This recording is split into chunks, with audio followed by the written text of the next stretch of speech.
Well, good morning, everybody. Let's go ahead and call this meeting to order. Clerk, please call the roll. Commissioner Aguirre? Here. Commissioner Anderson? Here. Commissioner Becker? Here. Commissioner Browning? Here. Commissioner McKenzie? Commissioner Whitburn? Here. Commissioner White? Present. Commissioner Willis? Here.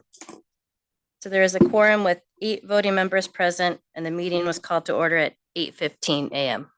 Thank you, Clerk. Commissioner Becker, would you please lead us in the Pledge of Allegiance?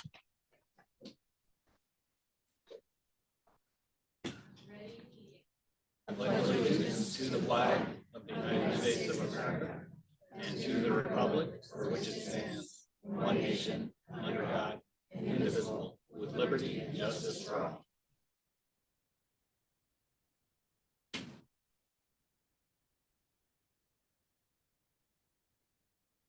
All right, let's begin with a review of today's agenda. Mr. Simons, is there anything you would like to touch on? Thank you, Chair. So no changes to the agenda itself. So what staff published last week has held. Commissioners and guests, we do have a couple of items of supplemental materials. Both relate to 7C as in Charles, and that is on the dais. And I believe for our guests, copies are available up front. Other than that, we are good to go. Thank you, Mr. Simons. Let's take non-agenda public comment. This provides an opportunity for anybody who'd like to comment on something that is not on today's agenda, but is within the purview of LAFCO. We have a couple of slips submitted for public comment here in the room, and we will begin with Kurt Warden.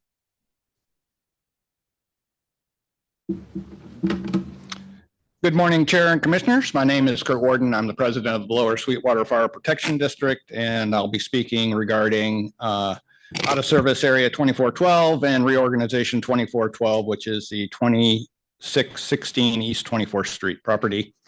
First off, the RO 2412 entry indicates that detachments from CSA 135, Lower Sweetwater Fire Protection District, and the South Bay Irrigation District, which are clearly policy 107, L107 jurisdictional issues, require early consultation. Lower Sweetwater Fire Protection District, what has not been consulted on RO 2412, and we respectfully ask Commission to continue this item until the required consultations take place. Second, the out of area service approval was conditioned on annexation within 1 year. That is by October 23rd of 2025. We request that the Commission extend that deadline to allow L107 consultations and explore interagency service agreements as an alternative consistent with precedent. In short, please continue the matter, direct staff to convene the L107 consultation with all affected districts, and extend the out of area service annexation condition while we work together on the most efficient, least disruptive solution for ratepayers and service agencies. Thank you. Thank you. Let's hear from Teddy Jackson.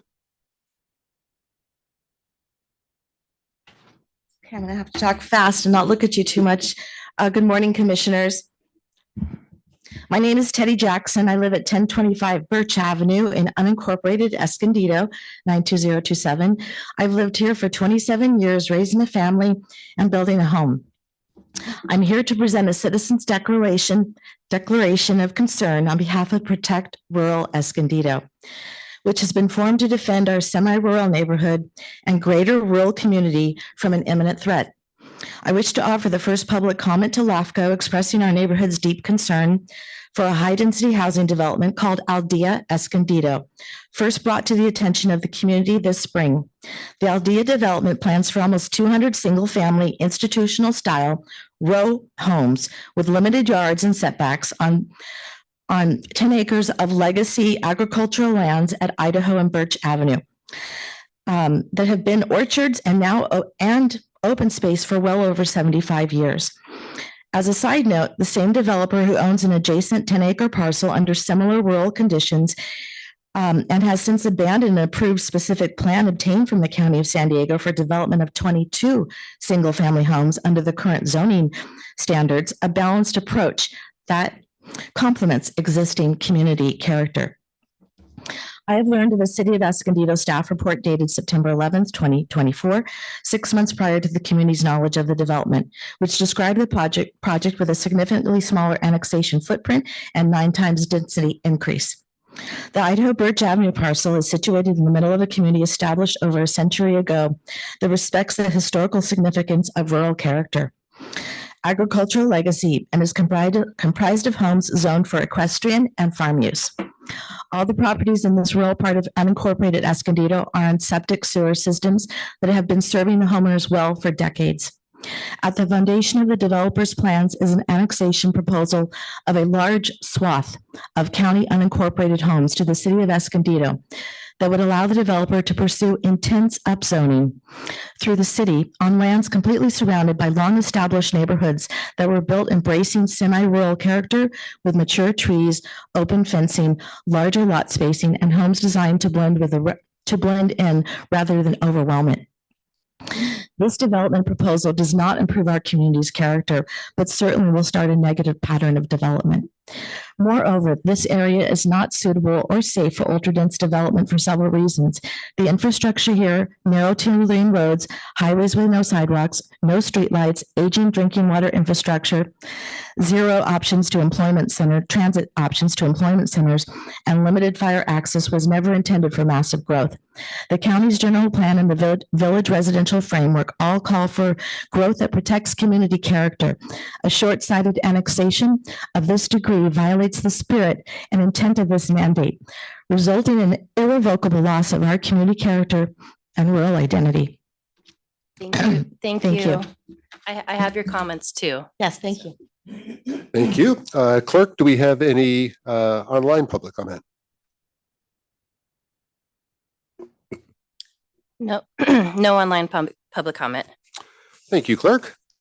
All right, let's move to the consent agenda. The consent items in the agenda are listed as items 5A through 5M. We have several requests to pull items, and so I will recognize some of the folks who have requested to pull items, beginning with our Vice Chair. Yes, Chair, I would like to have the following items pulled, 5C and 5D for further explanation. Okay, we will pull items 5C and 5D. Commissioner Becker? Yes, I would like to hear more information on 5L. All right, and we have some requests from the public to pull item 5H. So we've got 4 items pulled, items 5C, 5D, 5H, and 5L. We will hear those individually immediately after the balance of the consent agenda. What is left of the consent agenda is items 5A, 5B, 5E, 5F, 5G, 5I, 5J, 5K, and 5M. Clerk, do we have any public comment on the remainder of the consent items that have not been pulled? No public comment. Okay, is there a motion to approve the balance of the consent agenda? Vice Chair Willis?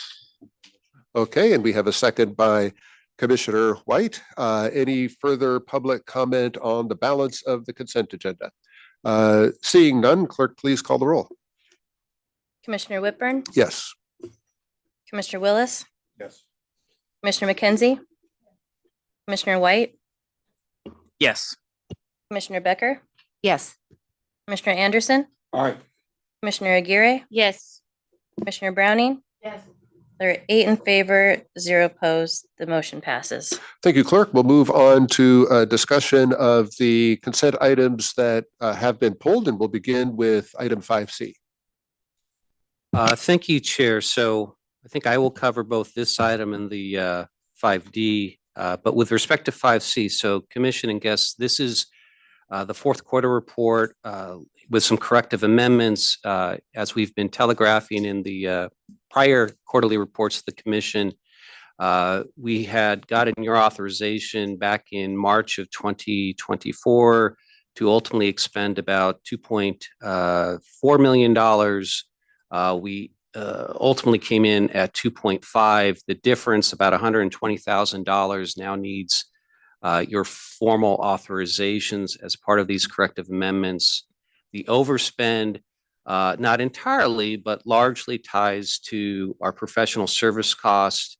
And as we detail in the agenda report, and Vice Chair Willis would be happy to go into more detail, the overrun in professional service largely ties to both bringing in outside counsel to help us with our negotiations with the Port of San Diego that occurred in the beginning of the fiscal year.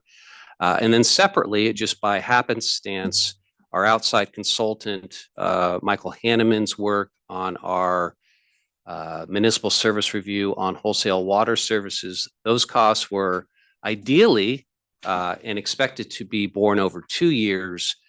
Because of his teaching duties, we've bared the full brunt of his cost this fiscal year rather than spreading it out over 2 years. There lies the reason for the 120,000 overspend. And so as we request in the agenda report, your formal authorization so we can clear this fiscal year and proceed with our audit. And Vice Chair, be happy to go into more detail. Thank you very much, Mr. Simons. Vice Chair Willis. That's good. And D. Okay, we'll go ahead and take these items together, I guess. So would you like to go into an explanation of item 5D? So 5D is separate, but certainly related. Every year, Commission policy requires that we look at our fund balance and do a couple of assignments as you see fit.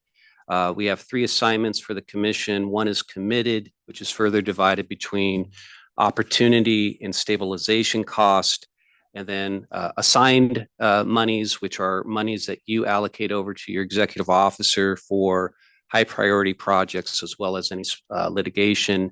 And then last but not least, everything else goes as unassigned. It is the Commission's policy to work backwards and ensure that we start off by making sure that we have at least 33% of our operating costs in unassigned monies. So this fiscal year, as we detail in the report, we are recommending that you essentially hit a full reset and duplicate the designations you made last year with one notable change. Last year, you dedicated $750,000 in committed monies, whether they were for stabilization costs or opportunity.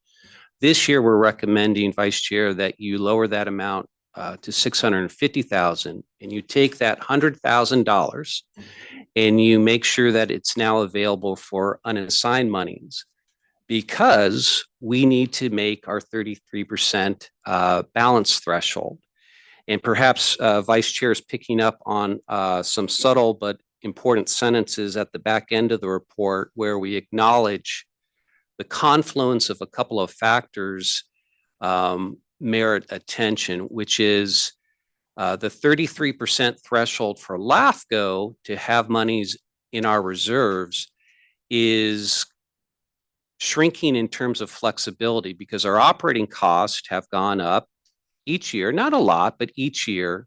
So making that 33% threshold is slowly, but nevertheless, eating into our ability to put money away for committed funds. And then separately, but certainly related, we note in the report, it's been this Commission's practice to smooth the effect of our annual agency contributions to our member agencies. So as our operating costs have gone up the last several years, we haven't been doing a full percentage increase to the funding agencies and instead have been drawing down on our reserves a bit.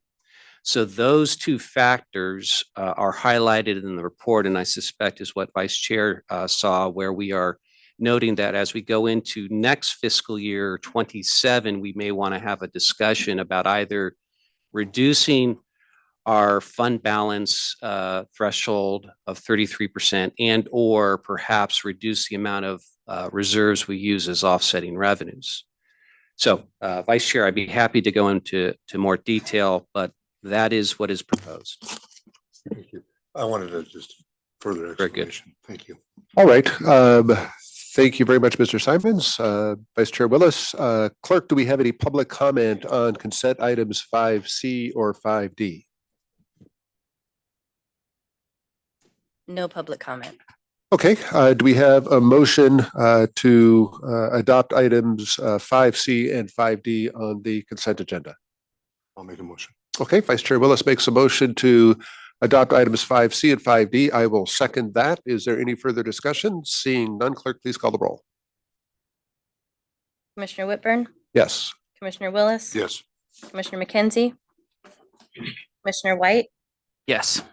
Commissioner Becker, Yes. Commissioner Anderson. Aye. Commissioner Aguirre, Yes. Commissioner Browning. They're 8 in favor, 0 opposed. The motion passes. Thank you, clerk. That leaves consent items 5H and 5L. We're going to take up 5L first. And I will turn it over to Mr. Simons. Thank you. And I will quickly turn this over to Alex, and staff is certainly available also for some additional comments as needed. Alex. Good morning, Commission. I'll go through really quickly what the issue was in the case, the relevant rule to be applied in the court's analysis, and then I can take any questions. The relevant issue in this case was whether Monterey LAFCO correctly denied the application of Monterey Peninsula Water Management District to annex 58 parcels, update its MSR and sphere of influence, and activate its latent powers to sell water to retail customers after voters approved an initiative to transfer over a private water retailer's interest to the water district. So the court ultimately decided on 4 different grounds that LAFCO made a mistake and ordered a writ of mandate. I think we're only going to consider 3 of those grounds because the 3 are the ones at issue that we're going to take up if the commission decides to approve this motion. There's only going to be 3 issues that are going to be taken up by the amicus brief. The first is the court determined that LAFCO failed to properly consider whether petitioner will have sufficient revenue to carry out the proposed new or different services. Second, the court said that there's no substantial evidence to support its finding that the proposed action would pose undue economic hardship. And third, LAFCO's findings regarding the sufficiency of water supply are inconsistent with its findings in the MSR. The relevant rule when the court has to consider a decision by LAFCO is whether there's substantial evidence in the record to support that decision. And they evaluate whether there was prejudicial abuse of discretion, and prejudicial abuse of discretion is determined based on whether or not there's substantial evidence in the record. In this case, the court's inquiry was more probing. It didn't limit itself to whether or not there was substantial evidence, but also asked whether there's a rational basis or a rational connection between the substantial evidence and LAFCO's conclusion. Just a few examples, and I'm going to quote the court here. The court says, LAFCO's determination on that issue must still have been rationally based on substantial evidence. The court asks whether LAFCO's decisions or LAFCO's analysis had a probable effects of the proposed action.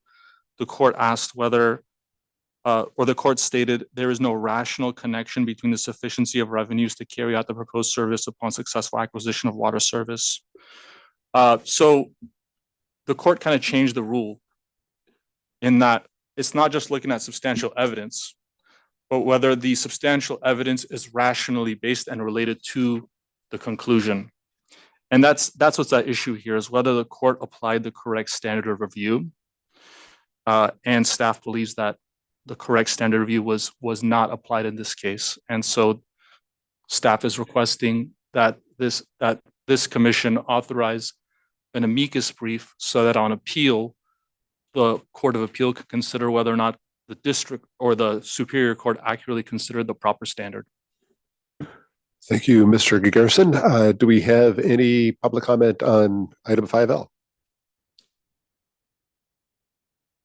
No public comment. Okay, we will turn it over to the commission for any discussion, and we'll begin with Commissioner Becker.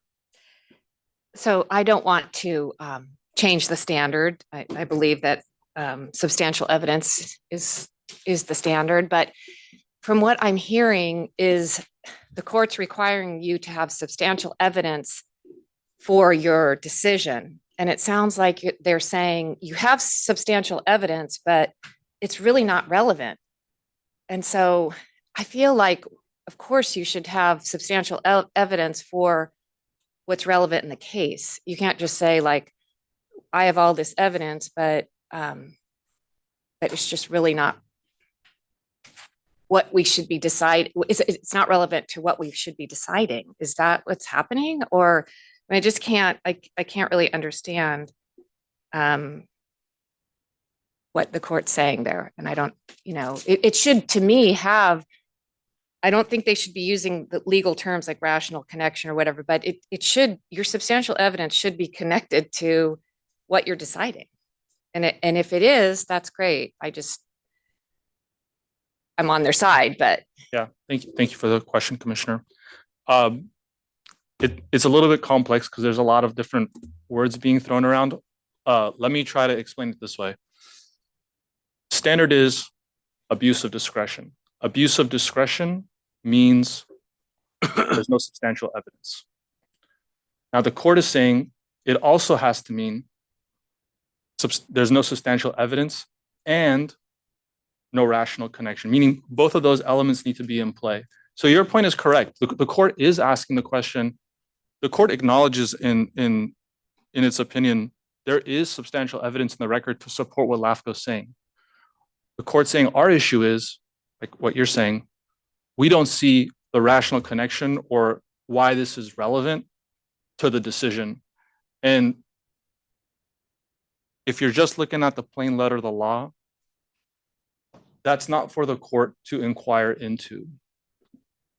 LAFCO, this commission as a legislative body makes that determination whether or not, because there's findings in the statute, obviously, and you have to make those findings. And if LAFCO can make those findings and support them with evidence, it's not for the court to determine whether or not your evidence, or rather the argument you're making, is sufficiently connected to the element or standard or finding that you have to make in the code. That connection between the two is for this body to make, not for the court. All the court has to determine is whether or not you have substantial evidence to support the finding.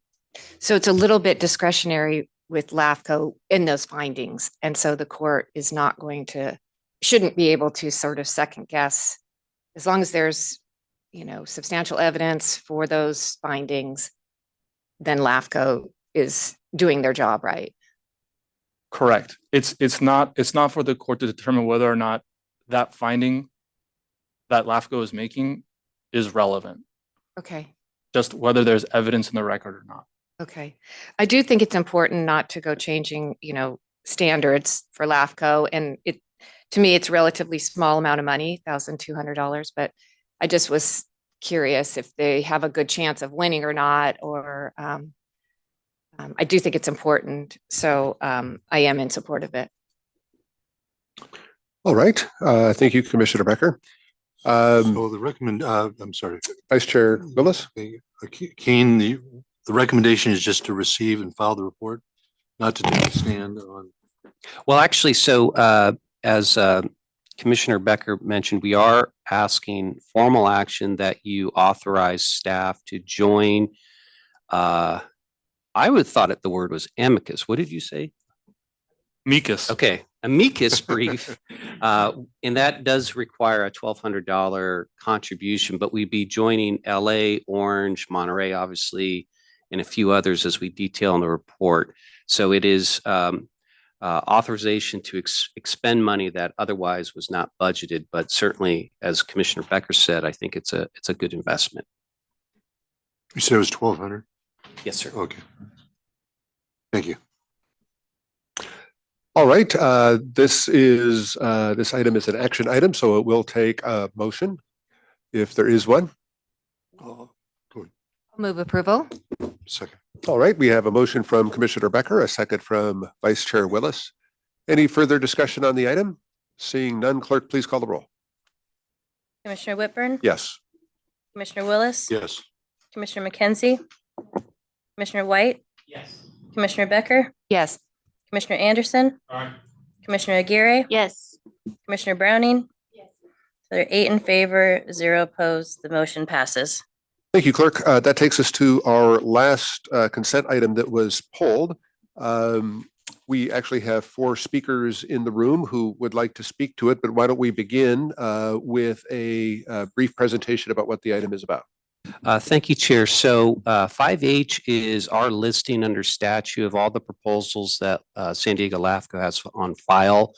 And I think there's about 24 active proposals and another 6 or 7 that have been heard by this commission and approved, but awaiting some kind of a final resolution. So staff is ready once we hear from the members of the public to go into the specific item that they'd like to address. I don't know if it mentioned that. No. Oh, Lincoln Acres. So I don't think we have a particular item on Lincoln Acres, Priscilla. So not today. So perhaps, Chair, we could hear from the members of the public, and then I'll defer to Priscilla to help follow up on the questions. All right. Thank you, Mr. Simons. We have 4 speakers on 5H, and we will begin with Louisa McCarthy.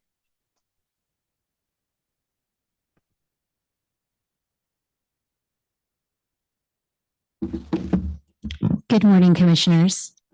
My name is Lisa McCarthy. I'm a business owner. I'm an investor, and I'm also proud to be of service to a small community of Lincoln Acres unincorporated area. I'm here in opposition of 5H. It is my understanding that a Lincoln Acres resident is simply asking to connect her sewage service to National City. She has not requested to be annexed into National City. We in Lincoln Acres have been vigilant on continuous unnecessary annexation. The sewage transfer should be an out of agency service agreement solely. If she were to annex into National City, not only will she increase her taxes, it will also take away the right to have farm animals, one of the many beautiful charms of living in Lincoln Acres. I would appreciate the opportunity to share our rich history with each and every single one of you, because honestly, you wouldn't know in the 2 minutes, 3 minutes that you give us to speak versus a sit down to have a better understanding of our passion and the importance of preserving our history. You see, we've been we've been a piecemeal for quite some time. And there are some people that created this beautiful book. It's the Centennial History of Lincoln Acres. And in it are so many beautiful history highlights that belong to our county. They belong to our roots. And these roots must be protected. And I hope that once we sit down and you understand our passion and our desire to preserve our history, that you will also be alongside with us to protect Lincoln Acres. Thank you very much for your time. Thank you, Ms. McCarthy. Let's hear from Doyle Morrison.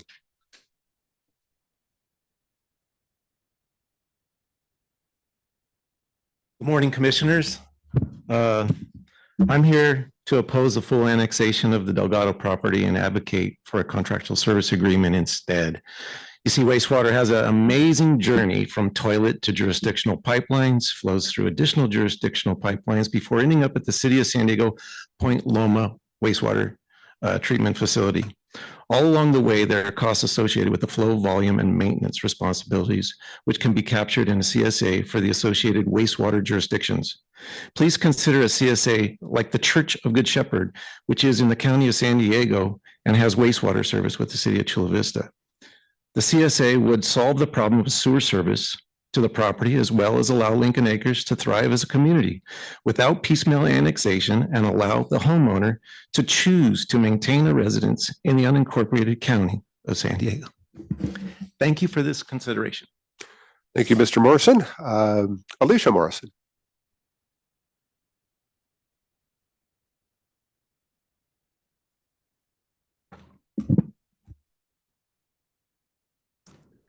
Good morning, commissioners and staff. I am here opposing the reorganization RO 24-12 because the contractual service agreement application form the applicant is requesting connection to city sewer, nothing more. For the purpose of LAFCO Policy 107, quote, to establish a procedure for cities, special districts, the County of San Diego, and other interested parties and organizations to identify and discuss potential jurisdictional issues associated with the proposed pending LAFCO discretionary actions. Our community learned of this because we are vigilant in keeping an eye on LAFCO. We learned about this project by going through your agenda with a fine-tooth comb and sharing with our community and Fire Board about this project that started out as an out-of-agency service, OAS 24-12 for sewer connection.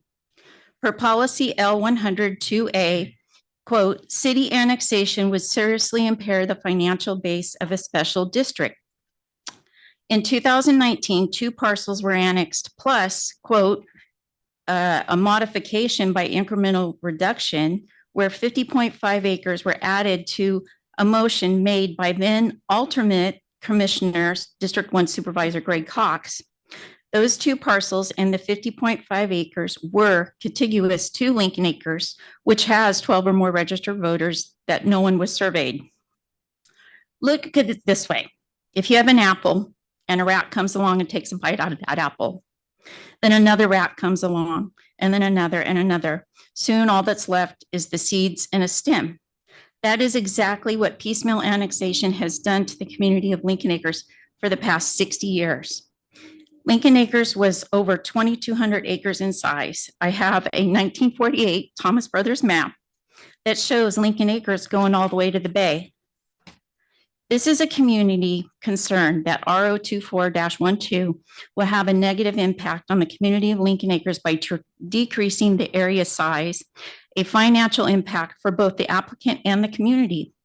The applicant will have an increase in property taxes 1% and sales tax on future major purchases such as a new car, plus a 3% increase annual over the next 5 years for sewer fees. For Lincoln Acres community, our Fire Board would have a hit on their revenue. The process of piecemeal annexation over the years has reduced Lincoln Acres with each piecemeal annexation approved by LAFCO. LAFCO knows it puts the size of Lincoln Acres area closer to meeting the maximum 150 acres of the Cortese-Knox-Hattiesburg Act of 2000. By now, LAFCO should know that the members of the community of Lincoln Acres will protest any annexation that will reduce the size of the community. Thank you. Thank you, Ms. Morrison. Let's hear from Louis Saints.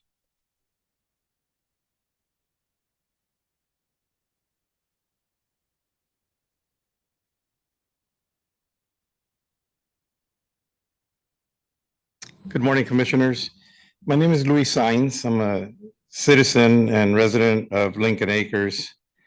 I'm here today to oppose the full annexation of our neighbor's property, who is only requesting to install her sewer system to the National City Sewer System.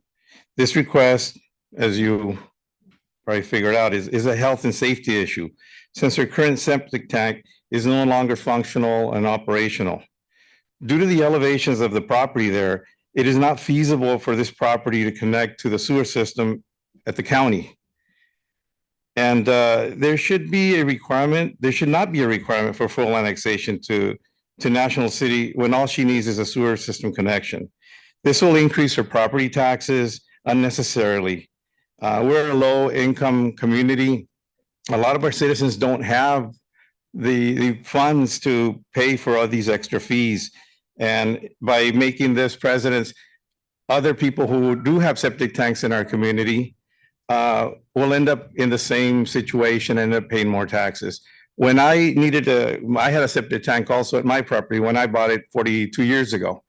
And when I connected, fortunately, I was able to connect to the county. I was real happy with the way, the process to do it. I connected to it. I did it myself because again, I was 22 years old, didn't have very little money, and I had no other option. So I ended up digging and doing the whole work myself. But the county was very helpful. This person doesn't have that choice. The sewer system is for the county is up higher, and so she has no choice. So I ask that you please make the correct decision and help this person out and not require a full annexation. Thank you. Thank you, Mr. Saints. Those are the speakers that we have in the room here. Clerk, are there any public commenters online? No public comment. Okay, thank you, Clerk. Mr. Simons, would you care to elaborate any more on this item? Yeah, just so thank you to the speakers who addressed the commission. So for the benefit of the commission and the viewing public, so the speakers were referencing one of our proposals that are on file but haven't been noticed for hearing, number 18 on page 118. And so I would encourage all the speakers, we haven't set a hearing date for this item, but Megan Trainer is in the front row. She's the project manager, and she'd be happy to meet with you and discuss the item in more detail. And one of the items, the gentleman from Lower Sweetwater Fire Protection District. So we hadn't heard that there was a formal request to initiate our policy. This is an opportunity for you to do so. So we will also work with your district on that discussion as well. So thank you all for addressing the commission. Thank you, Mr. Simons. Let's go to commissioner comment, and we will begin with Commissioner McKenzie. I just have a question as to whether or not LAFCO has had any communications other than just the application. Have you had any communications with the applicant? It sounds like, you have 5 people who are advocating for her, but I haven't heard from her. So other than talking to the applicant, Megan is signaling that no, we haven't talked to anyone else. Okay, it would be beneficial, I think, to the commission, to hear what her position is. Thank you. Let's go to Commissioner Aguirre. Thank you, Mr. Chair. These are my constituents, so I just want to let you know I'm thankful that you came today. I hear you, I see you, and I've heard your concerns. I do want to add, I had the same question. I didn't hear from the applicant directly. My understanding this was already considered, well, the first part of this process back in October of 2024. So I would encourage us to reach out back again to the applicant and make sure we hear from the applicant directly, but also to the community. I've worked with the community. They're very engaged and I hear their concerns. I just want to finish by saying, it's important that we consider all options. In this particular case, obviously the applicant needs their sewer system connection. But in general, I think that annexation is a big concern for Lincoln Acres. And that's something that I heard loud and clear during my campaign days, which were very recent. And I just want to acknowledge that. Thank you, Mr. Chair. Thank you, Commissioner Aguirre. Any further commissioner comment on this item? This is an informational item. There is no need for action on this item, and seeing no motions, we will consider this item heard as an informational item. All right, thank you to the members of the public for sharing their input on that. That brings us to our public hearing items. Item 6A is the proposed Valiano Eden Hills reorganization, and we're going to invite staff to present the item. Thank you. So Michaela's going to start us off, and it's actually a timely discussion with Commissioner Becker highlighting the issue that this trial court in Monterey is talking about, because this too involves LAFCO staff highlighting some administrative gymnastics to help make the case in the findings to approve this proposal or determinative statement. So with that, Michaela. Yes, good morning, Chair Whitburn and Commissioners. Michaela Peters, Analyst 2 for the record. So this item is a landowner initiated reorganization proposal that's been several years in the making. So one that involves some interesting jurisdictional and service complexities that I will cover shortly. So as for the proposal itself, the landowners, the Eden Hills LLC, are seeking commission approval to reorganize integrated fire protection, rescue, and emergency medical services for about 11 acres of unincorporated territory in the Harmony Grove area. And this is part of a planned 240-acre Valiano project. So the specific ask of the commission is to transfer these integrated services from Rancho Santa Fe Fire Protection District to San Marcos Fire Protection District through a concurrent detachment and annexation. And in doing so, achieve the straightforward goal of getting the entire Valiano project and its 243 residential units under one fire agency's jurisdiction and ensure uniform fire and building code administration going forward. So just to orient everyone, up on the screen is a map showing the entire Valiano project on the right in yellow, with the 11 acres of the affected territory that we're talking about today towards the bottom in red and shown a bit larger on the bottom right. So this parcel has been previously improved with a now unoccupied single-family residence located at 1805 Country Club Drive. And now for a little bit of backstory, the County of San Diego conditionally approved the Valiano project back in July 2018, and one of the board's conditions involved the fire service reorganization. So however, getting the proposal to the commission took a detour with the project facing legal challenges from the Elfin Forest Harmony Grove Town Council and the Sierra Club, which weren't settled until late last year, and among other things, reduced the project from 326 units down to 243 units. So after the county approved the project in 2018, Rancho Santa Fe FPD opened a brand new station in October 2020 that sits less than half a mile from the affected territory. And by comparison, San Marcos Fire Protection District's closest station remains about 2.5 miles away and on the other side of the SR 78. So substantively, this means that even after reorganization, Rancho Santa Fe FPD will almost certainly remain the actual first responder due to its immediate proximity. Put another way, LAFCO is being asked to approve a reorganization that assigns San Marcos FPD with legal jurisdiction and administrative responsibility for the affected territory, while Rancho Santa Fe FPD would still be showing up as first responder for emergencies. And not just for the southern end of the Valiano project, but most likely for the entire project. So this timing issue created between the County of San Diego taking action to approve the project back in 2018 and Rancho Santa Fe FPD opening a new fire station in 2020, literally next door, creates tension with LAFCO's core mission of aligning service responsibilities with jurisdictional boundaries. So, however, LAFCO can't undo the county's terms, and we certainly are not advocating getting in the way of this otherwise reasonable urban development from proceeding, but we still need to search the toolbox to provide rationale under LAFCO statute, and we believe we've found it. And this leads us to the staff recommendation to conditionally approve the proposal with a key and otherwise unique requirement. San Marcos FPD and Rancho Santa Fe FPD must enter into an out-of-agency service agreement before we issue a certificate of completion. And this recommended term would bridge the gap in justification and memorialize the first response arrangements, and importantly, address compensation so Rancho Santa Fe constituents aren't subsidizing services outside their jurisdiction. So this headliner aside, there are a couple of other recommendations we want to quickly address for completeness. So regarding the sphere amendment, the reorganization requires removing the affected territory from Rancho Santa Fe FPD's sphere of influence. And San Marcos FPD has a 0 sphere designation, so no amendment is needed there. Policy L106 normally requires a municipal service review within 5 years of any sphere amendment, but given the limited scope here and analysis we've already performed, staff recommends waiving that requirement. Regarding CEQA, the county serves as lead agency for the reorganization and has certified an addendum to the EIR in December 2024.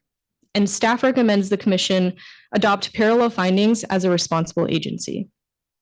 So the sphere amendment is separately on LAFCO, and staff recommends finding it exempt under the common sense exemption. It's a planning policy that doesn't authorize development or environmental change. And last but not least, staff recommends waiving protest proceedings given the territory is uninhabited and the landowner consents.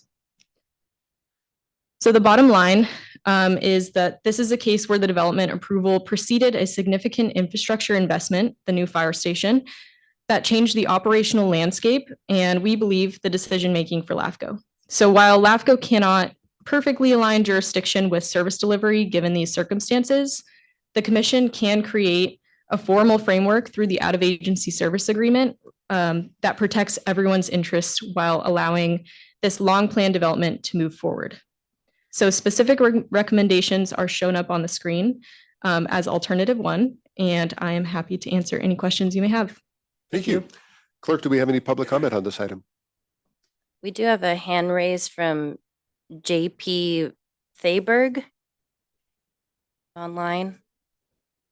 Hello, can you hear me? Just a second. Okay. Okay, try again. Can you hear me? Yes. Okay, great. Hi, my name is JP Thaberge. I am on the Harmony Grove Elfin Forest Town Council.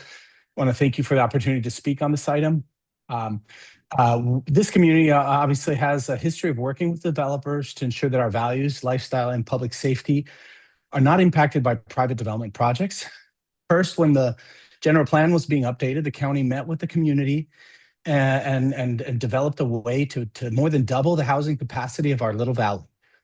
That process resulted in the Harmony Grove Village project, which New Urban West, the developer, and the community collaborated on. They built trails and equestrian facilities, as well as other amenities that both the new residents and the existing residents could enjoy. The project had multiple points of egress, provided public safety benefits, built a firehouse, while also being designed in a way that preserves the unique nature of the remainder of the community. The community actually went to the Board of Supervisors and in an unprecedented move, testified in favor of the project at the board. So the community is pro-development and has a history of working with developers to try to do what's best for everyone. The community, having believed they had done their part to accept more density, were rightfully concerned when integral communities proposed another project in the community that would impact the safe evacuation and community character of the rural neighborhood. After some somewhat contentious back and forth, including litigation by the community, the developer and the community came to an agreement. The most important result for us, at least, of that collaboration was the addition of a secondary access road towards La Morae, which would take pressure off of our evacuation network, which is our number one concern in this community. In addition, unit counts were reduced to fit in better with the overall community, and there would be no sewer plant. They would annex sewer service into Escondido. We supported all of that, and we just want to say we are thankful and grateful to the developer for listening to the community, for considering our safety and the integrity of our rural communities. And we also thank the LAFCO board and the Board of Supervisors for supporting that. We support this item unreservedly. Thank you very much. Thank you. No other online comments. All right, thank you, Clerk. We will open it up to commissioner comment and discussion, and we will entertain a motion on this item if there is one. Commissioner Becker? It sounds like LAFCO has substantial evidence on this one. I will move approval. All right, we have a motion from Commissioner Becker. Let's go to Commissioner McKenzie. I just have a question. There's supposed to be some kind of remuneration. San Diego Fire and Rancho Santa Fe Fire. Will LAFCO have any review of that? Because you not only have, I know we've had that issue out there with Lakeside where one of the districts was making more runs into the city versus, and there was a question and comment on where we're not getting paid and it's costing us. But what about the fire station in and of itself? You got hard costs there for equipment and the establishment. Is that going to be factored into, or how is that going to be handled? So Or I'll are take, we even involved? yeah, I'll take this, Michaela. Outstanding question, Commissioner McKenzie. So the first part is a good observation. Typically, LAFCO would be involved in signing off on the out-of-agency service agreement that we are recommending you make as a condition. However, as we detail in the weeds of the agenda report, because of the baseline scenario in which services are already provided on a boundary drop process, and we have Mike Stein in the audience who could better speak to that, we have telegraphed to the agencies we believe this agreement would be exempt from formal LAFCO approval under a particular subsection. And then separate, it is our expectation and intention to the question that you raised, which is a good one. Well, what about the hard costs for Rancho Santa Fe to cover this area going forward? So it is our intention in communicating with both agencies that they take this opportunity in the outside service agreement to negotiate a fair compensation. That was something that Mike had talked to the agencies beforehand in terms of perhaps adding it to the property tax exchange agreement. There just wasn't enough time before the Board of Supervisors took that up. So it is our expectation that they do address compensation as part of the OSA. Okay, thank you. Thank you, Commissioner McKenzie. Any further commissioner comment on this item? Before we take a vote on it, this is a public hearing item, and all public hearing items require verbal disclosures by commissioners regarding any material communications. Do we have any commissioner disclosures of material communications in relation to this item? Seeing none and seeing, yes, Vice Chair Willis. You guys want to just confirm? You want to get on the mic? At this point, Rancho Santa Fe is okay with this? Without negotiating a financial? Yes. Okay. Okay. Any further discussion on the item? We have there were no further ex parte communications. We have a motion on the floor from Commissioner Becker. I will go to Vice Chair Willis for a second on that. And clerk, please call the roll. Commissioner Whitburn? Yes. Commissioner Willis? Yes. Commissioner McKenzie? Yes. Commissioner White? Yes. Commissioner Becker? Yes. Commissioner Anderson? Aye. Commissioner Aguirre? Yes. Commissioner Browning? Yes. They're 8 in favor, 0 opposed. The motion passes.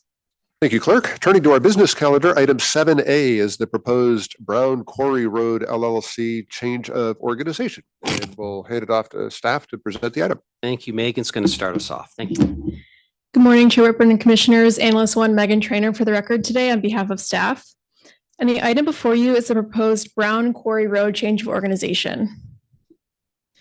This proposal was initiated by landowner petition and requests commission approval to annex approximately 10.7 acres of undeveloped territory within the unincorporated community of Bonita to the San Diego County Sanitation District.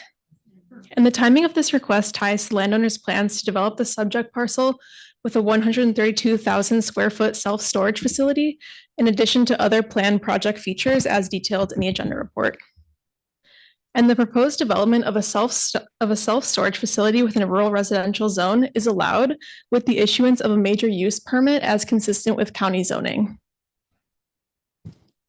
And as shown on the screen, the subject parcel is immediately adjacent to County SD's boundary as shown in yellow and outside of its existing sphere of influence designation. Staff has independently confirmed that County SD can readily serve the proposed development without expanding existing public infrastructure.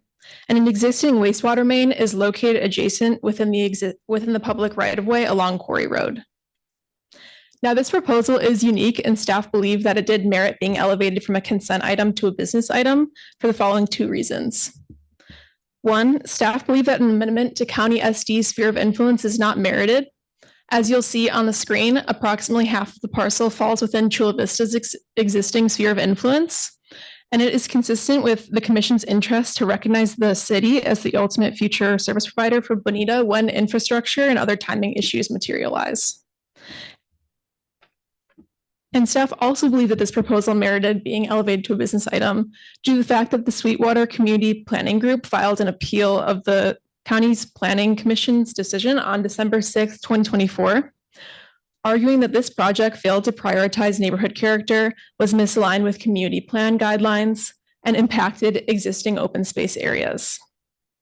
The Board of Supervisors voted unanimously against this appeal on April 9th, 2025. And the commission defers to the County of San Diego in exercising its discretionary judgment to approve the underlying development project through its major use permit process. This brings us to our set of recommendations for the proposal, which are shown on the screen. First, a recommendation to approve the proposal.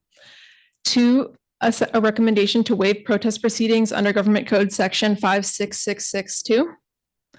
And third, adopt parallel CEQA findings to the County of San Diego.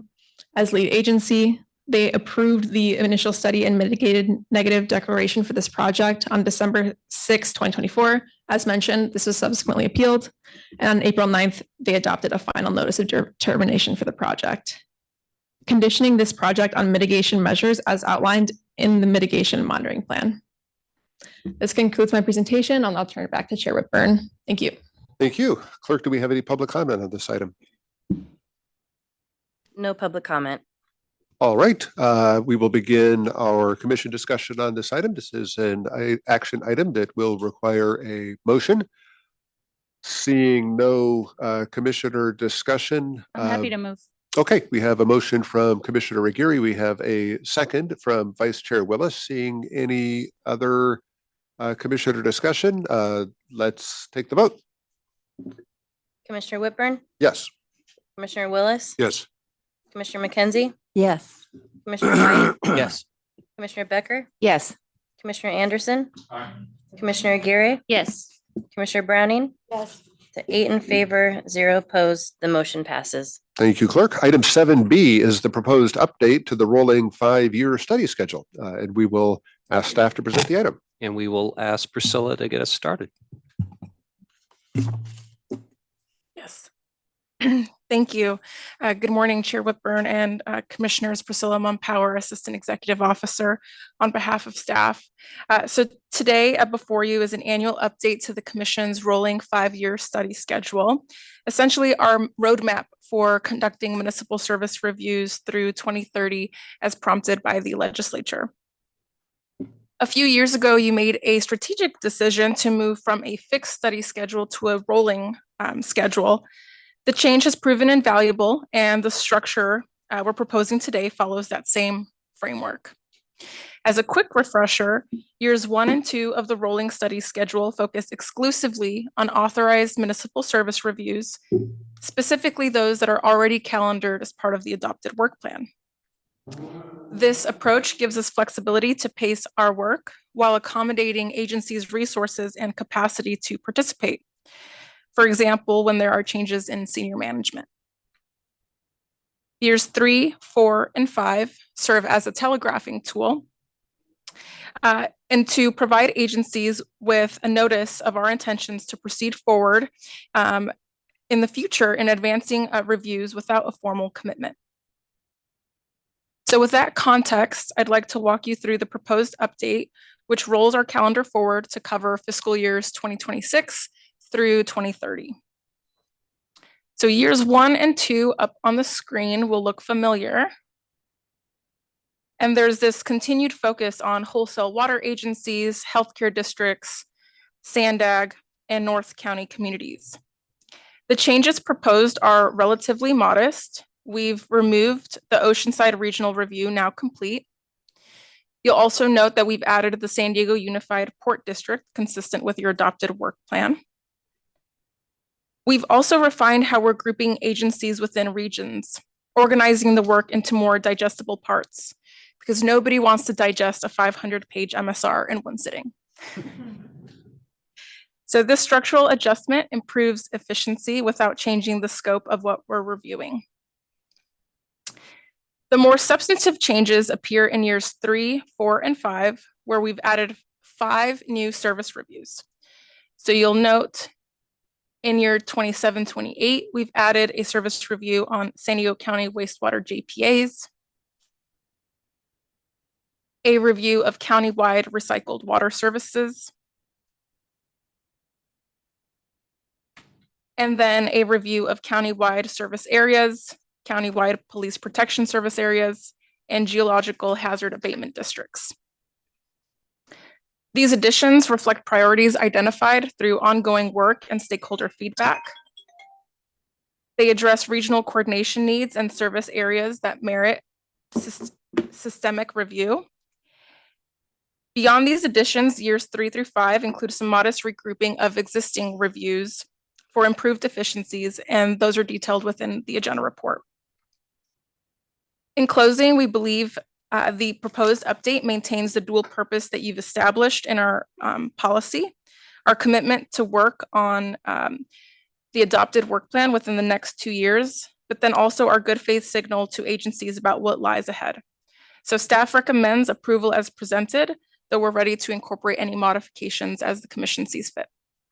Thank you, and I'm happy to answer any questions. Thank you, Ms. Mumpower. Clerk, do we have any public comment on this item? No public comment. All right, we will open it up to commission discussion and a motion. Quick question. Could you bring up the original one, first one?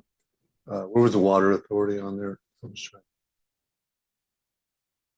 On the right-hand side of the slide, below Council of Governments and above Del Mar Solana Beach region. Oh, I see it. Okay. Is that, so that's the first year, first part? Yes. Okay. Thank you. You're welcome. Thank you, Vice Chair Willis. Any further discussion? This is an action item to approve the staff recommendation. We have a motion from Vice Chair Willis. We have a second from Commissioner Aguirre. Seeing no further discussion, clerk, please call the roll. Commissioner Whitburn? Yes. Commissioner Willis? Yes. Commissioner McKenzie? Aye. Commissioner White? Yes. Commissioner Becker? Yes. Commissioner Anderson? Aye. Commissioner Aguirre? Yes. Commissioner Browning? Yes. So there are 8 in favor, 0 opposed. The motion passes. Thank you, clerk. Item 7C is an informational item. It is the update on the municipal service review on wholesale water agencies in San Diego County. We'll ask staff to present the item. Yes, thank you, Chair Whitburn. Priscilla Mumpower, once again, Assistant Executive Officer on behalf of staff. So today represents presumably our last check-in on the comprehensive MSR of wholesale water agencies with a focus on the County Water Authority. And before we proceed with finalizing a draft report that we anticipate presenting to all of you in March of 2026. So today is your opportunity, Commission, to provide us with feedback on the scope and framing while we still have flexibility to adjust our approach. So without wasting any time, I'm going to just go ahead and jump right into it. The County Water Authority has made remarkable progress in diversifying its water supply, but these achievements have come at a steep financial cost. The cost structure created over the past 15 years is now colliding with dramatically changing water demand patterns and is producing a real-time stress test, not only for the County Water Authority, but for its 22 member agencies. This aside, I'd like to walk you through some key themes of the MSR that it is currently sorting out, and do so by organizing those working thoughts into 4 categories as you see them up on the screen. The first being a transformation period. The second, a structural problem. The challenge ahead, and some emerging LAFCO themes. So beginning with the transformation period. So over the last 15 years, the County Water Authority has realized both the benefits and costs of the 3 major investments that you see up on your screen, and in response to the 1991 drought crisis. These 3 capital investments have certainly proven successful in reducing dependency on MET. As you see on the screen, they've reduced dependency from 88% in 2008 to just 19% in 2023. As a result, the County Water Authority can currently accommodate just about its entire annual demand with drought resilient supplies locked in through long-term contracts. However, reducing dependency on MET has had a significant cost, with the County Water Authority tripling its water rates to member agencies over the same period. This leads to the issue of a structural problem and the County Water Authority's core financial vulnerability. Specifically, 90 cents of every dollar in cost at the County Water Authority are fixed, meaning costs don't decline when less water is sold. Conversely, only about 30 cents of every dollar in revenue is fixed, with the rest remaining variable. This structural imbalance appears to have hit a tipping point in 2023, when falling demand, combined with the take-or-pay water contracts with Imperial County, meant that the County Water Authority had to pay for water it didn't need nor could sell.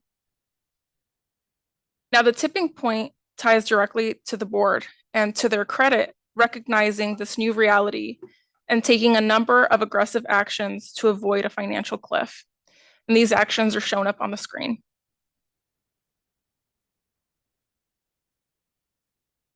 The challenge ahead, and certainly something the MSR is drilling down on, while these actions have certainly stabilized the immediate crisis, the structural problem remains, and a big challenge lies ahead in the form of water reuse. With currently 3 major projects in the queue, which are projected to drop current demand, which is already at a record low, about another third. This brings us to the emerging MSR themes that staff believe merit commission attention and feedback, and tie to the legislature's ask that LAFCO address community needs, both present and future, and offer up potential remedies in the form of recommendations. So 4 specific LAFCO-oriented themes are coming to the forefront that we would like to share with you today, with our full expectation they will be prominent features in the presenting of a full MSR in the coming months. First is governance and accountability. The County Water Authority's vote allocation is based on a cumulative financial contribution since its inception. So with 70% of revenue still volumetric, we're seeing a potential divergence between these two. And specifically, who makes investment decisions, and then who holds or bears that cost burden going forward. And the question in our mind is, how should LAFCO address this in terms of meeting community needs, present and future? Second is potable reuse coordination. So while we can all agree that potable reuse build-out is enormously beneficial for water security and the environment, it does create wholesale level coordination issues. This signals a fundamental reorganization may eventually be needed to better sync local water development with wholesale water procurement. Third, defining service adequacy. So in taking all of this in, Commission, a growing question is, how does LAFCO define service adequacy when physical water supply is secure, but the financial sustainability of it is uncertain? Lastly, the 4th theme that has come into focus is the positive shift in leadership and executive management at the County Water Authority over the past few years, and punctuated by the long-awaited settlement with MET. This marks an encouraging sign going forward. So a final note before sharing a few next steps with all of you. At this stage, staff is approaching the MSR as an informational tool rather than an action item. So the goal right now is to identify some of the core concerns, but then also outline some public policy options consistent with LAFCO's role, while giving the County Water Authority a 5-year window to make strategic adjustments that they already are doing, and as they deem appropriate in the foreseeable future. So I'll end there as far as the report, but with this in mind in terms of next steps and what you can expect from staff. So at this point, Dr. Hanneman has completed his analysis, and staff is continuing to work on drafting the remaining sections of the MSR. This importantly includes an executive summary, which includes recommendations and determinative statements. And this, all that I've shared with you today, is beginning to take form within that executive summary. A first administrative draft is anticipated to be shared with the agencies this month, which would then initiate a 60-day review and comment period. Following their review and in taking in the agency's comments, we'll then proceed with some targeted stakeholder outreach. This will include meeting with an ad hoc working group made up of 11 member agencies and reconvening them to take in some of their feedback, also making presentations to the commission, cities, and special districts advisory committees, and then all of that culminating in a presentation to the commission that we anticipate for early spring of next year. With that, I did want to thank Commissioner Drake for submitting a letter that is before all of you, and then with copies, I believe, up front, as well as Dan and perhaps Jamie for joining us today. Wanted to thank you both. So with that, I'll go ahead and turn it back to Keen or Chair Whitburn for any additional thoughts. Thank you. Thank you very much, Ms. Mumpower. Clerk, do we have any public comment on this item? No public comment. All right, we will open it up to commission discussion. This is an informational item again. No motion is necessary. Do we have any commissioner comment on this item? We'll begin with Commissioner Aguirre. Thank you, Mr. Chair. I do have a few comments, and I first want to thank the CWA for all of their work. I know it's a lot. I know we're facing difficult and strong headwinds, but I do want to begin by grounding this discussion in the lived reality of my constituents in South County. Families in District 1 are already stretched thin between housing, food, healthcare, and utility bills. Water, as we know, is not optional, and every increase in rates makes it harder for working families and seniors on fixed incomes to make ends meet. As we all know, San Diego has some of the highest water rates in the country, and the projections we've seen suggest that rates will continue to rise sharply in the coming years.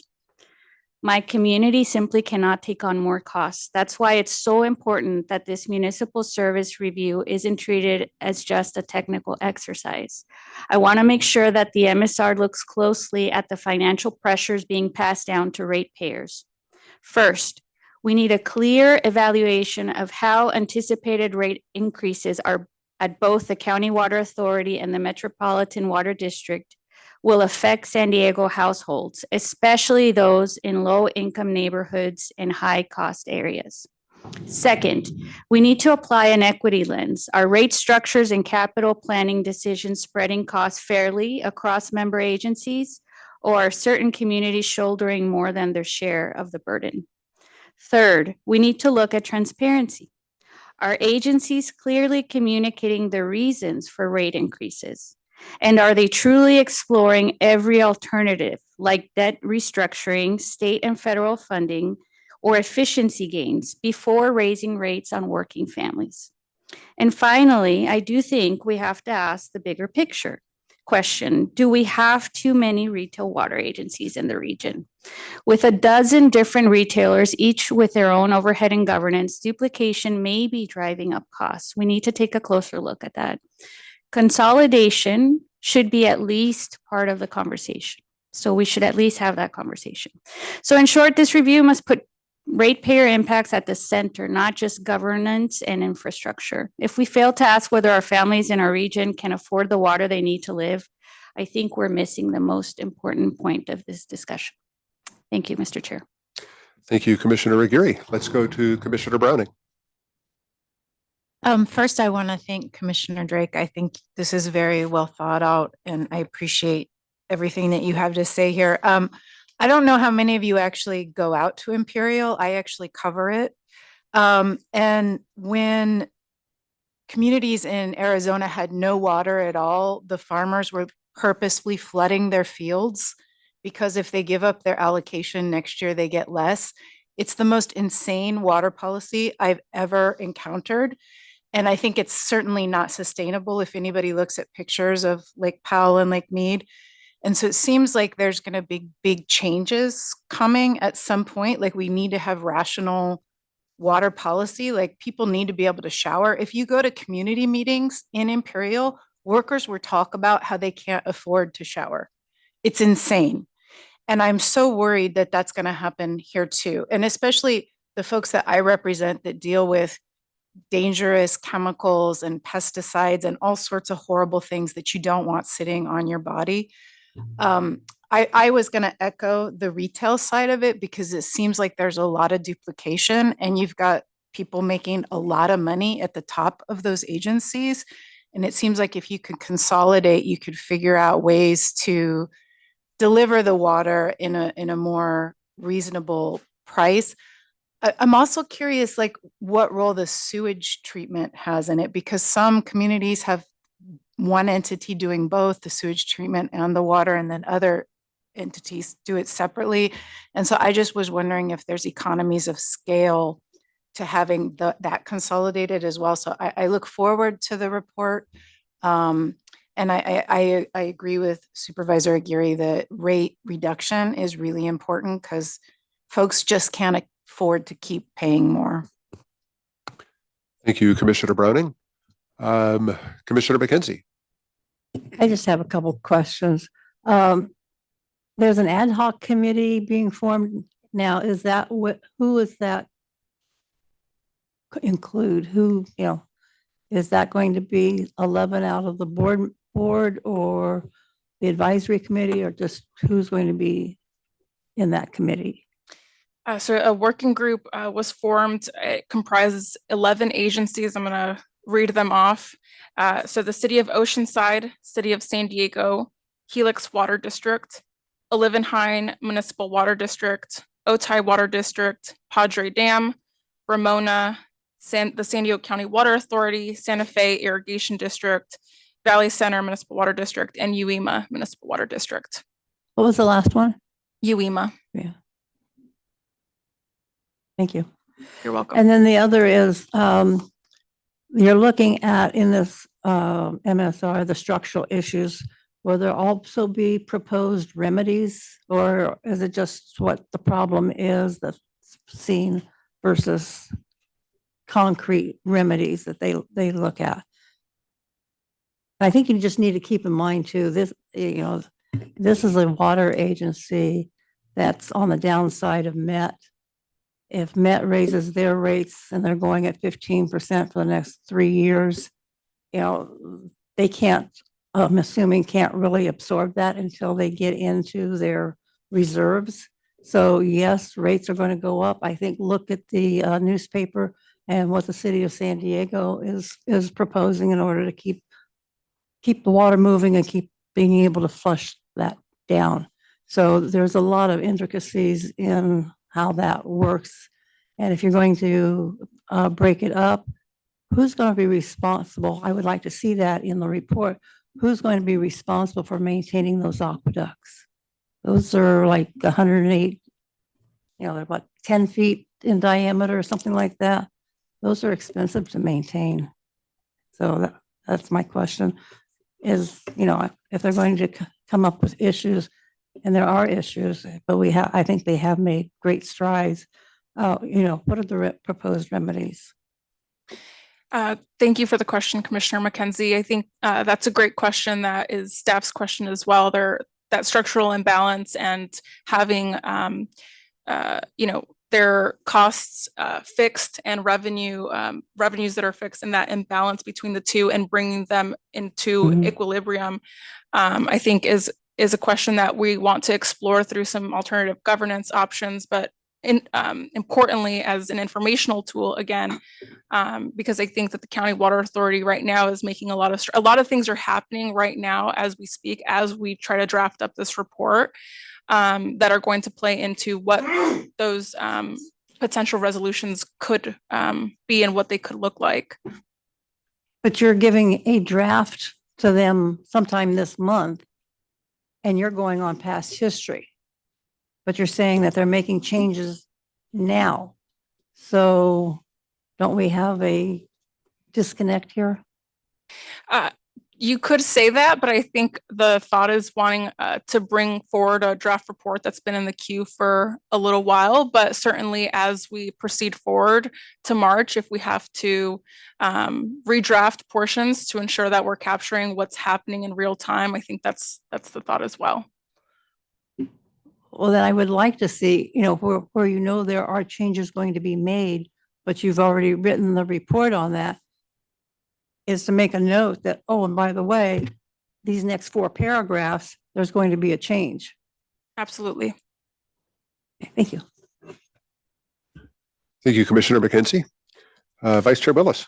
Yeah, I've been getting hearing reports that the Water Authority might be either doing away with the ag rate or significantly increasing it. Do you have any information on that? I currently don't. I don't know if Pat and or Dan would want to speak to that. Or to put you on the spot. Good morning, everyone. No, the ag rate is not going away. We're in the middle of restructuring how the rate's calculated. The cost of service requirements that were in place for the prior 20 or so year history, because we were purchasing water from Metropolitan, that no longer exists. So we're working with San Diego County Farm Bureau. You should see something coming to our board in November that talks about a restructuring of the rate, which will still include a significant discount for ag. And for the record, Dan Denham is the General Manager of the San Diego County Water Authority. Yes, Commissioner Drake.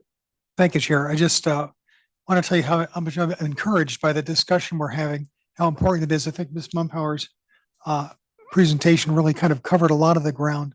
And I was particularly struck by Supervisor Aguirre's comment that water isn't optional. It's also eternal.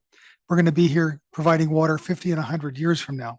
We're in the rate issue we have right now because of a flawed mission of 20 years ago. And so we have a chance to change the rudder, change the sails for the next 50 or 100 years if we think long enough and broad enough. Right now, water is provided by a very hierarchical process, but wastewater is done as a scatter shot. And so we have on one side, high degree of planning, on the other side, highly fractured operations. And so I'm hoping in the MSR, we identify all the ways we can to create a better reuse program and a better financial program. City of Escondido, among others, did some very creative things about how we funded our work in the 1980s to even avoid doing bonding for the new plant. And there are ways that we might be able to repeat that process now. I just want to make a comment that I appreciate everyone's thoughts on this. And that if you visit Palomar Observatory, they have a motto that says, dream no small dreams. And that's what we need to do. We need to dream some longer range, bigger dreams to make this water process work. Thank you. Thank you, Commissioner Drake. Other commissioner comments? I'll offer a few comments.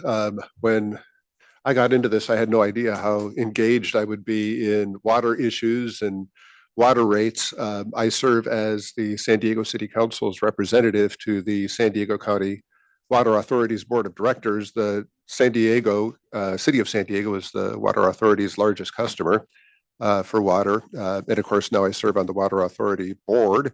And then here we are at LAFCO taking up the MSR of the Water Authority. So, but it's certainly an interesting and could not be a more important subject. To the points raised by Commissioners Aguirre and Commissioner Browning, water rates are such a struggle for so many people in our communities right now who are struggling with so many different elements of the cost of living. It's painful to see water rates go up. And as a board member of the Water Authority, I have voted against some of the proposed water rate increases. As a council member for the city of San Diego, Commissioner McKenzie just alluded to the rate proposal we had. I voted against that. The cost of living has gotten too high, and we need to keep people's water bills as low as we can. At the same time, there are some real advantages to having an adequate water supply. We are in wildfire season, and it's encouraging to know that should there be a significant fire that breaks out, San Diego County has an abundant water supply. We value our agricultural crops that we have in the county of San Diego. And it is good to know that we have plenty of water to support the crops that lead to the fresh food that we have in our grocery stores. And of course, the millions of people who live in San Diego County don't have to worry about running out of water. But obviously, there was a cost associated with all of that. I will say I have seen 3 major positive changes at the Water Authority in just the last couple of years. And some of these were alluded to in the staff report. The new general manager, Dan Denham, and the new assistant general manager, Jamie Bradford, both of whom are here in attendance this morning.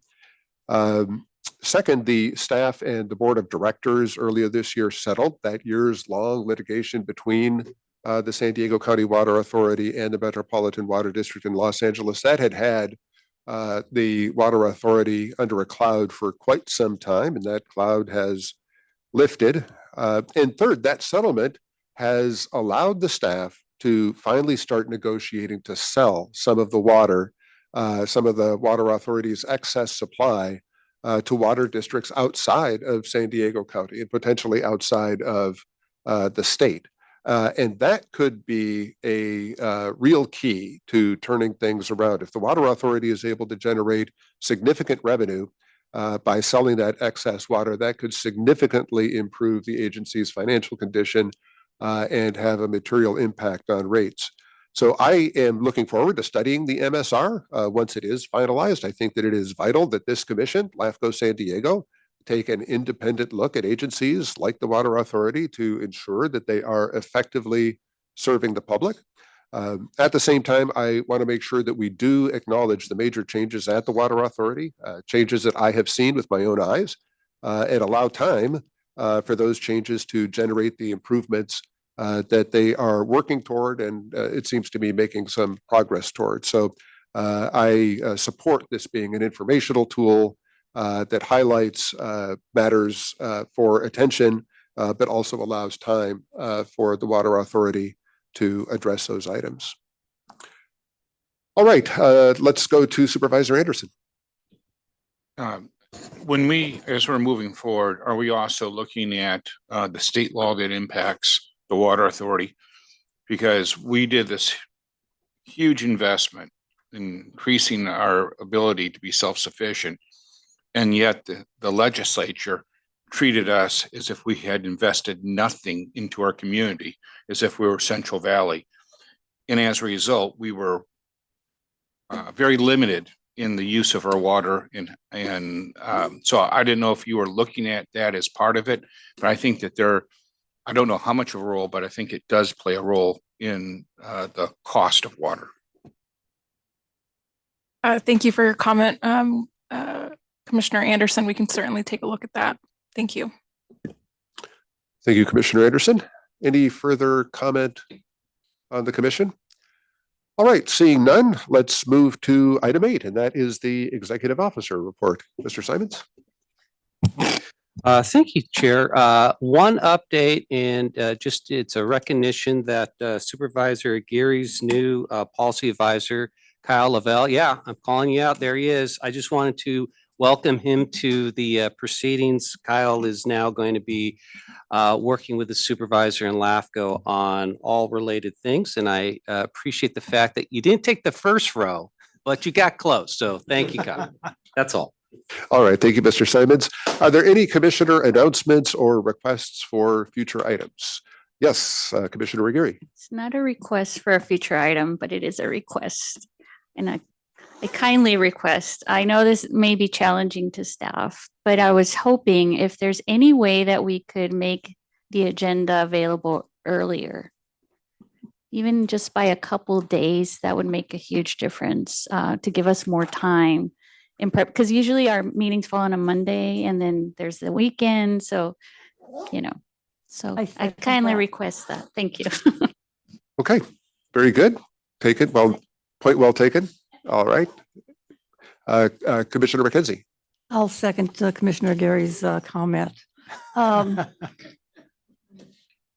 Yeah, it's challenging to read 300 pages in a day. My question is on item number 5 in the 5H. At what time will these proposals that have been going on for 17 and 13 years, when will that policy come back to approve the? That's a great question. We're continuing to work on developing a policy and can bring that forward soon.